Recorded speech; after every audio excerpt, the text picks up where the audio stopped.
Halo, salam sehat buat kita semua. Perkenalkan, nama saya Lady Agita. Saya salah satu mahasiswa dari Stikes Panti Rapih, Yogyakarta. Nah, saat ini saya ada di Prodi Sarjana Keperawatan semester 6. Pada video kali ini, saya akan menjelaskan kepada teman-teman, Bapak, Ibu sekalian mengenai pendidikan kesehatan.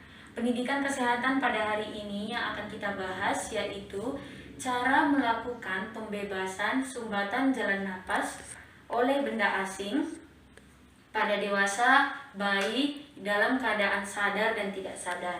Nah, mungkin teman-teman dan Bapak Ibu sekalian merasa masih kurang memahami ya, atau baru mendengar sekarang mengenai bagaimana pembebasan sumbatan jalan napas ini. Nah, nanti kita di video ini akan dijelaskan ya bagaimana cara melakukannya.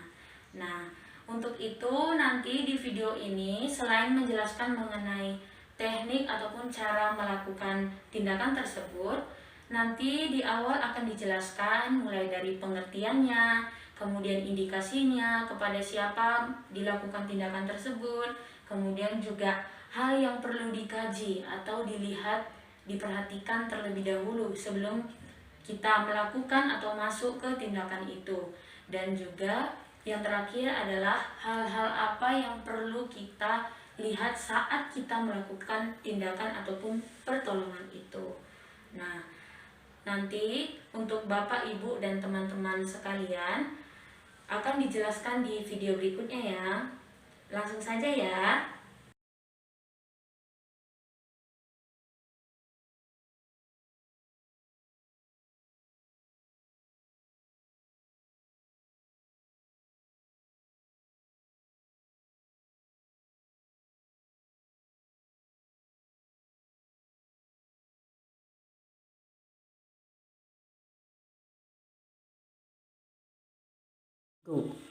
Baik teman-teman dan bapak dan ibu sekalian, di sini saya akan menjelaskan mengenai cara untuk membebaskan sumbatan jalan napas dari benda asing. Yang pertama nanti saya akan menjelaskan pada kondisi sadar terlebih dahulu pada dewasa dan bayi. Kemudian nanti dilanjutkan pada kondisi tidak sadar pada dewasa dan juga bayi. Nah, yang pertama nanti pada dewasa dalam keadaan sadar dulu ya. Nah, di sini saya sudah sediakan probandusnya. Mari Pak. Nah, ini sebagai contohnya ya, bisa ada ke sana Pak. Nah, baik. Nah, ini dimana kondisinya dia dalam kondisi tersedak atau ada benda asing itu tapi masih sanggup untuk berdiri. Nah, jadi kaki kita satu begini, kemudian kita masukkan kedua tangan kita ke sela-sela di bawah bagian tangannya, kemudian kita berikan tekanannya begini ya. Kemudian kita pertama masukkan tangan kita ini ke dalam, tekan ke dalam, kemudian naikkan, tekan ke dalam, kemudian naikkan, gitu. Kemudian tekan ke dalam, naikkan, begitu seterusnya. Jadi tekan ke dalam, kemudian naikkan, tekan ke dalam, kemudian naikkan. Kemudian selanjutnya, bagaimana jika kondisinya dia tidak sanggup untuk berdiri? Nah, contohnya, tapi dia masih sadar ya. Nah, ini kaki kita yang ini sebagai tumpuan salah satu. Kemudian ini kita taruhkan di sini, masih sama tekniknya ya. Jadi tekan ke dalam, naikkan, tekan ke dalam, naikkan, tekan ke dalam, naikkan. Nah, ini saya tidak terlalu begitu menekan karena ini hanya sebagai contoh saja ya. Nanti takutnya probandusnya nanti muntah. Terima kasih ya Pak. Nah, begitu untuk orang dengan dewasa dengan kondisi sadar. Selanjutnya pada bayi dengan kondisi sadar.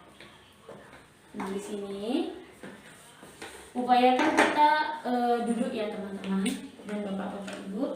Nah, ini dimana bayinya dalam kondisi sadar. Kemudian kalau pada bayi kita pastikan dulu ini daerah sternum ya. Di sini kita ambil tengah-tengahnya. Kita berikan tepukan pada punggung terlebih dahulu, kurang lebih 3 kali ya tepukannya, pelan tapi pasti. Nah, tepukannya seperti itu. Kemudian kita balikkan lagi untuk melakukan RJP. Nah, RJP kita upayakan untuk sejajar dengan rasakan ya, karena pada bayi itu kan harus kita merasakan lurus ke daerah puting. Kita menggunakan 3 jari terlebih dahulu. Kita memberikan RJP.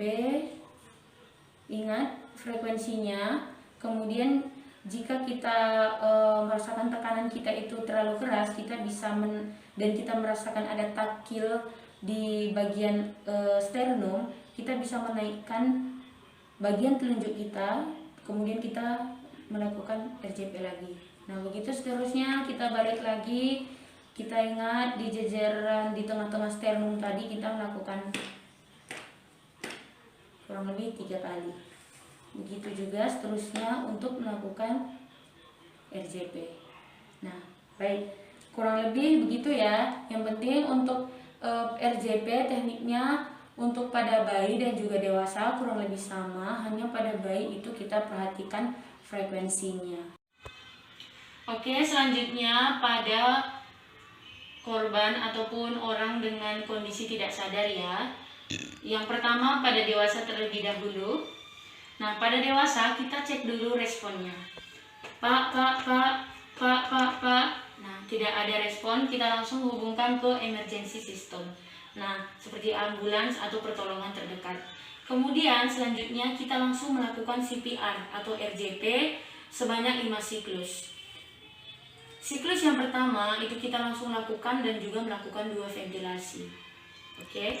Kemudian selanjutnya kita membuka jalan napas atau open airway. Nah, untuk open airway ini kita naikkan dagunya. Kemudian kita ini karena dalam kondisi pakai masker ya. Kemudian saat kita melakukan teknik head tilt chin lift, saat kita melihat, jika kita melihat benda asing itu, kita bisa melakukan finger swab atau usapan jari. Nah, kemudian jika kita tidak melihat adanya tanda-tanda benda asing itu, kita lanjut lagi melakukan kompresi berikutnya dan juga ventilasi. Kemudian saat kita jika kita melihat bagaimana cara untuk finger swab itu, jika kondisi mulutnya dalam keadaan tertutup, tidak terbuka. Nah, itu kita bisa menggunakan kedua jari kita untuk membuka seperti ini, dan jari jempol kita ini bisa menekan ataupun melebarkan gigi untuk membuka mulut, untuk lebih mudah untuk mengambil si benda asing itu tadi. Begitu seterusnya. Kemudian saat kita melakukan ventilasi, jika ventilasi itu kira-kira pastikan terlihat ada pengembangan ya, karena ada benda asing, maka kita turunkan sedikit tekanan saat memberikan bantuan pernapasan itu. Begitu seterusnya, dan pastikan setiap kita melakukan ventilasi, setelah kita melakukan kompresi, selalu kita cek apakah tanda-tanda benda asing itu terlihat atau tidak. Nah, kemudian jika secara keseluruhan teknik yang dilakukan RJP sudah dilakukan selama 5 siklus, begitu juga diiringi dengan adanya ventilasi, dan kita selalu sudah cek apakah benda asing itu terlihat atau tidak, kita sudah melakukan finger swab.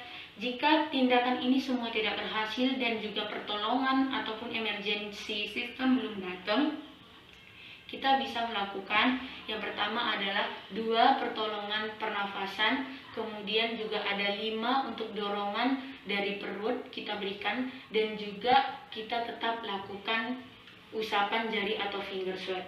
Baik, pada dewasa seperti itu sambil kita menunggu bantuan datang. Baik Pak, terima kasih. Nah, begitu untuk korban ataupun orang dengan dewasa. Selanjutnya pada bayi seperti apa? Nah, pada bayi kurang lebih tekniknya masih sama ya. Jadi karena dia dalam kondisi tidak sadar, yang pertama itu kita langsung melakukan teknik head tilt chin lift. Kita langsung buka. Kemudian kita mendekatkan mulut kita ke dalam hidung, kita dekatkan, kita rasakan, kemudian kita berikan bantuan pernafasan ataupun ventilasi, bantuan pernafasan sebanyak 2 kali, kurang lebih 1 sampai 1,5 detik. Kemudian jika dirasakan tidak ada perubahan ataupun tidak ada pengembangan atau tanda-tanda terbukanya, pastikan untuk pemberian pernafasan berikutnya itu adalah dengan lebih lembut. Nah, begitu kemudian kita hubungkan ke sistem emergensi ataupun mencari pertolongan. Nah, selama kita menunggu pertolongan belum datang, kita tekniknya masih sama seperti tadi, kondisi sadar, kita mulai menepuk atau memberikan tepukan pada bagian punggung. Nah, kita perhatikan di bagian tengah sternum, kita memberikan penekanannya 1, 2, 3. Kemudian selanjutnya kita balik lagi, kita memberikan ataupun melakukan RJP pada bagian dada, persis di jejer putingnya, kita memberikan 3, 2. Nah, kemudian jika kita merasakan ada taktil di bagian ujung sternum, kita menaikkan satu ujung jari telunjuk kita untuk naik, kemudian kita tekan lagi. Nah, kemudian berikutnya kita berikan tekanan lagi, kemudian kita berikan RJP lagi. Begitu seterusnya sampai bantuan pertolongan datang. Kemudian saat kita melakukan tindakan ini, pastikan frekuensinya diperhatikan tidak sama seperti orang dewasa. Nah, baik teman-teman, Bapak Ibu sekalian, kegiatan ataupun tindakan pada hari ini di video ini sudah selesai ya. Nah, semoga tadi apa yang sudah dijelaskan, teknik-tekniknya dapat dipahami. Nah, sekiranya Bapak, Ibu, atau teman-teman masih ada yang ingin ditanyakan, bisa menghubungi secara langsung kepada saya di nomor WA yang tertera di bawah atau di kolom komentar di video ini ya. Kemudian harapannya semoga video ini dapat kita ataupun Bapak Ibu teman-teman sekalian bisa memahaminya dan dapat melakukannya untuk membantu orang sekitar, keluarga, masyarakat ataupun orang-orang yang kita tidak kenal saat kita temui di jalan membutuhkan pertolongan tersebut, karena sangat berharga sekali ya untuk kegiatan kita ini. Baiklah, sekian video pendidikan kesehatan pada hari ini. Salam sehat buat kita semua. Terima kasih.